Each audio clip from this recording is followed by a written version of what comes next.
If you're anything like me, when Lumix announced the S5II with their phase hybrid detect autofocus, it was an instant buy. But again, if you're like me and you saw all the S1 announcements this year and the new features, you might feel a little bit left out. Well, lucky for us, Panasonic dropped Lumix Flow for the S5II, and I'm gonna help you get started. All right, first things first, in your menu, you're gonna wanna make sure that your firmware version is up to date. It's gonna be at version 3.4. If you're unsure if you have this update, if you haven't updated after October 20th, 2025, then you don't. I'll include a link in the description that shows you exactly how to do this. Once your camera is updated and ready to go, make sure you've downloaded the Lumix Flow app. First, we'll establish a wireless connection between the camera and the phone. This will save in the app, so every time you open it, it'll automatically connect afterward. First things first, you're going to want to go into external monitor Wi-Fi, and on your camera, you're going to go down to the wrench setting, up to the beamy network looking setting thing, and then down to Bluetooth. Once you're in Bluetooth, make sure your function is in smartphone, and then go down to pairing, add smartphone, and then click pair the camera on the Lumix Flow app. And your camera should pop up pretty quickly here. Once you hit OK there, your camera should be paired and you should be good to go on that end. Then click connect to monitor. Now when you connect to monitor, what this does is it opens up a Wi-Fi signal from your camera to go to your phone for a better connection than Bluetooth. You're gonna hit join here on your phone. This process can take a while on the first time especially. Once it establishes that connection, you're good to go.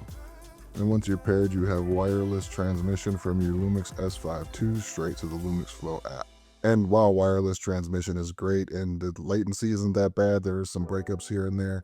Like, it's usable, especially as a solo creator where you need to get out and shoot things. But overall, wired is going to give you that better connection, that more stable connection, and everything is just going to be instant when you're changing settings or doing whatever you need to do. So let's go ahead and walk you through how to set up wired connections. Now, wiring via USB, you're going to want to make sure you got a data cable that's decently fast. A lot of USB-C to USB-Cs might be charge only or don't have the data capacity to make sure that you can get those speeds necessary to do everything that the camera needs to do to communicate with the phone. First things first, you're going to be in your camera settings again.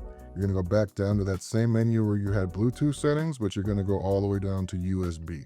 USB mode. Your USB mode will probably be defaulted to storage. Now make sure you go down to Lumix Flow in this menu and turn off USB power supply so you're not draining your phone's battery. Once that's done in the camera, once that's completed, you can go ahead and plug in the USB to the phone and the camera. Hit external monitor USB on your phone, and you should be good to go. Once you're in the app, you can see all of your video data on screen. But you're not only getting the visuals here, you're also getting some camera control. So first thing I do is go in and I reverse the button layout, just because it's easier to grab the buttons on the right side than it is the left side because of the USB port on the phone.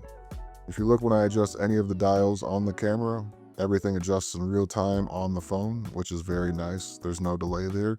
And that's why we went USB instead of wireless, just because there's zero delay in anything that you're changing on the camera or on the phone. Now that we flipped the button, everything on the left side is informational, everything on the right side is functional.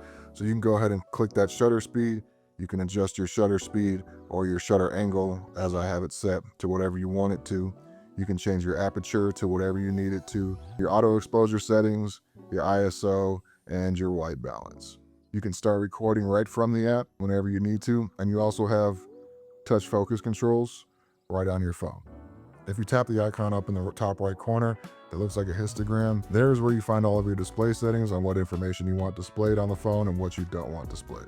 So overall, it's a pretty simple process. This video wasn't meant to be all polished or anything like that. I just wanted to get you the information. So if you enjoyed it, give it a thumbs up, hit subscribe, and I'll catch you in the next one.